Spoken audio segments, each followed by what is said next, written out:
Hi everyone, it's Judith from So Liberated. Today I want to talk to you about how to lengthen a pocket. I'm going to be doing my demonstration on the front pocket piece of the So Liberated Arthur pant, and this is a one-piece pocket bag.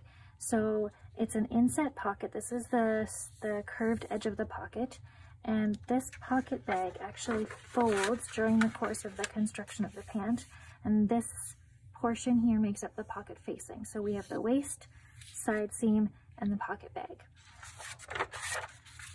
Now I'll walk you through my materials and we can get started.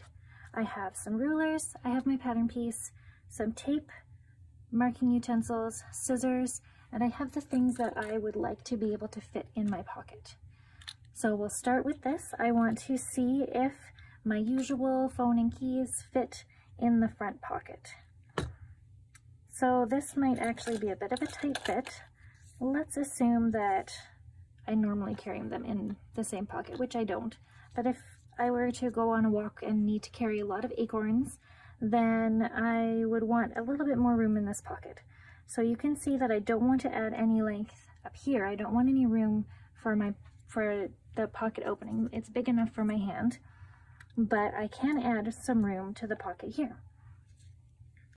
Now I also have some extra paper from when I was cutting out my pattern piece, and I'm going to get started. The first thing that I'm going to do is I'm going to draw a line below all of the pocket details. Now you can see that I've marked the stitching line and the side seam stitching line of my pocket here, and I've labeled my notches so that I make sure that I do the adjustment below all of the relevant details. So I'll square off from the grain line. And I'll use a marker so that you can see it. I normally only do pattern drafting in pencil so that it's more accurate. Markers are usually too wide. They make too wide of a line.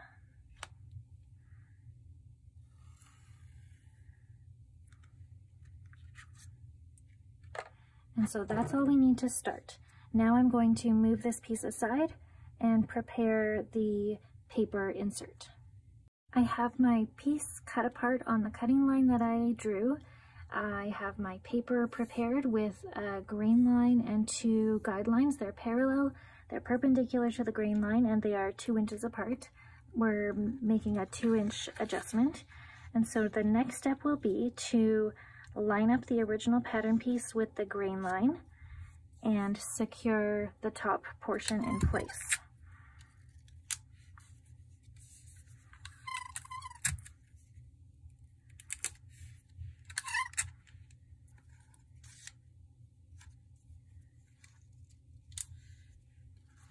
Now I'm going to repeat this with the bottom portion.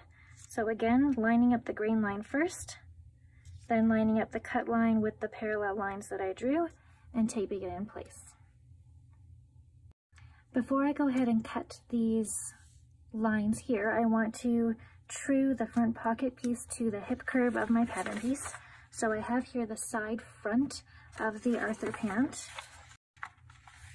and I'm folding my pattern piece on the fold line because you remember this is a one-piece pocket, matching up the edges of the pocket. And you can see here that if I were to true this line all the way to the original pocket, then the hip curve will not match properly.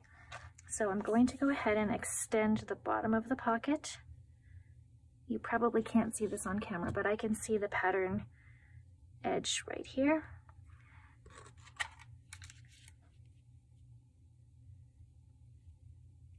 And I'm going to go ahead and make sure that these lines match correctly. The pattern piece is going to stay folded, and I will cut both layers of the pattern piece on this new hip curve line. And here we have it. The front pocket has been lengthened by 2 inches and has been trued to match the hip curve of the front pant pattern seam. And there is enough length added in that I can carry my phone, my keys, and all of the acorns that I want.